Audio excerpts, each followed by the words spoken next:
Sebenarnya jawaban itu yang dimaksud Pak Heri tadi mengatakan kenapa mulai dari Pakistan. Saya kira mungkin dia punya, kenapa mungkin tidak dikatakan dari Indonesia, karena kalau diruntut ilmunya nggak ketemu gitu yang sampai sekarang, mungkin gitu ya yang akhir-akhir ini. Mungkin gimana Pak Heri? Ada tanggapan khusus untuk Pak Arif atau nanti? Di BMT itu memang ada seperti itu. Seperti Beringharjo Al-Ikhlas itu sudah sampai ke sana, sudah mulai musyarah, sudah salam istisna. Di dalam disesuaikan konteks persoalan di hidup masyarakat. Nah, saya pikir kalau kita kembali ke awal persoalan itu akan bisa ya mengurangi kemiskinan, juga mengurangi otomatis kejahatan.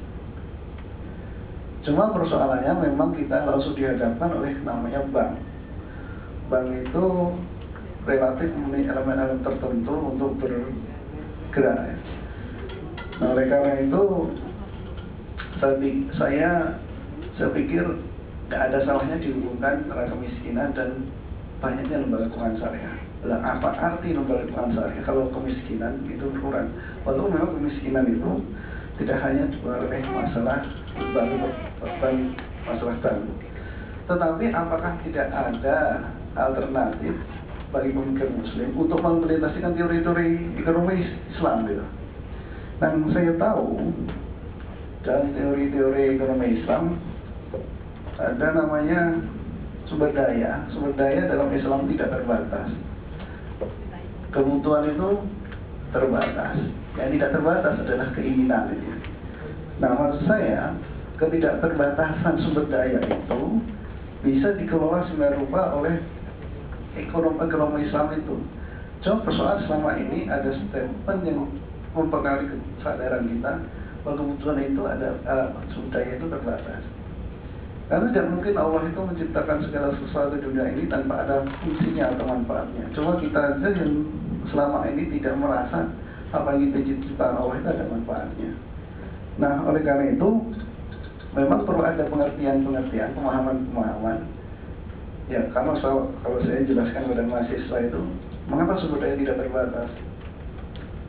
Saya katakan yang Anda kenal di antariksa itu berapa galaksi cuma galaksi Bima Sakti kan yang Anda kenal, di situ ada buminya. Bahkan di luar itu mungkin ada galaksi-galaksi yang lain, mungkin ribuan, ratusan atau ratusan atau ribuan galaksi, dan tidak untuk kemungkinan setiap galaksi itu ada bumi-bumi. Terus apa guna galaksi diciptakan kalau nggak ada suatu kehidupan lain? Masa di seluruh alam semesta ini yang ribu-ribu galaksi cuma ada satu namanya bumi di galaksi Bima Sakti? Yang kedua, saya contohkan kenyataan dan kebenaran. Nah, ini di Nakib itu secara gamblang menunjukkan worldview gitu ya. Jadi pada cara pandang kita terhadap kebenaran kenyataan. Nah, ini dipengaruhi oleh masalah akidah itu. Nah, awal mula kita itu berupaya mengembangkan ekonomi Islam, kalau memang dasarnya worldview-nya tidak jalan dulu, memang agak sulit. Kalau kita tiba-tiba apa yang dikatakan Kaskop ini menjadi kenyataan. Saya sadur ini di pengantar filsafat dari Kaskop itu, di dalam kontemplasi cover buku belakang itu ada kata-kata seperti ini. Kita dididik oleh orang tua kita bagaimana menjadi dokter, insinyur, guru atau ekonom Islam, tapi tidak pernah dididik kita mengapa harus jadi dokter, insinyur, gurunya. Artinya kita hanya mengikuti perkembangan yang ada sekarang ini. Sebagaimana Ronald tadi, apakah sebagaimana apa yang kita lihat ini suatu kebenaran yang harus kita ikuti, atau malah kita berusaha mengkritis atau melawan, atau bukan melawan, bahasa Pak Arif terlalu kasar. Dan sebenarnya dia itu teroris ya. Tetapi kayaknya dia itu berupaya ambil beda di sini. Jadi konfliknya gimana Pak? Konkretnya, nah konkretnya kita lihatlah kalau perbedaan Islam itu memang benar. Tadi saya mengamali dari ada kaum rivitalis dan kemajuan pendapatan negara-negara Muslim juga. Karena habis perang dunia kedua ada kemerdekaan beberapa negara-negara Muslim itu. Memang awal itulah yang menyebabkan tumbuhnya pemikiran Muslim. Nah, itu ditambah lagi dengan modal yang besar untuk mendirikan bank-bank Islam.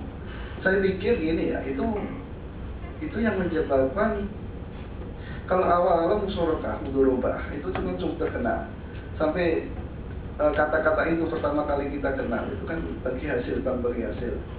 Tapi saya pikir karena sejarah masa lalu yang cenderung orang-orang yang mendirikan bank Islam itu modalnya besar, sehingga dia itu melakukan musyawarah mudorobah atau bagi hasil, karena dia punya jaminan uang yang banyak kalau ada masalah.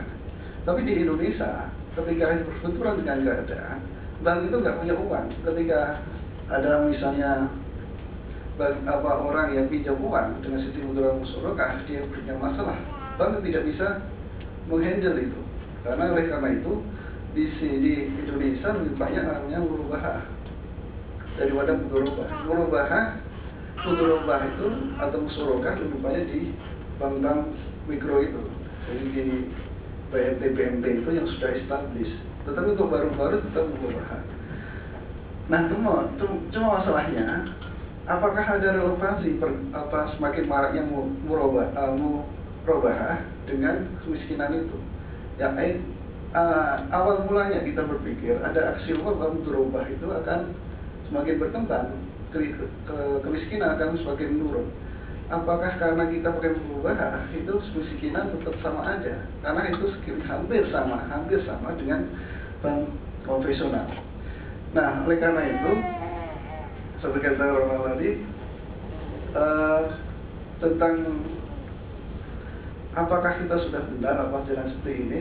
Oleh karena itu kita diskusi. Saya sudah tidak bisa mengatakan apa yang kita lakukan itu benar atau salah. Tetapi saya melihat cara berpikir, kalau kita berpikir Islam atau bertanggal Islam sebagai kritik bank konvensional, saya pikir ya benar. Kita itu bicara berpikir yang berbeda dengan cara berpikirnya Barat. Kalau kita sama-sama cara berpikir kita, apa bedanya kita dengan Barat? Tetapi kita tetap meyakini bahwa Barat pun maju dikarenakan Islam.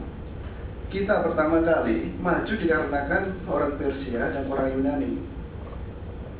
Dari Yunani versi, karena pemikiran Aristoteles mempengaruhi pemikiran Islam mempengaruhi orang Barat, maka tidak salah kalau kita menggunakan pemikiran Barat.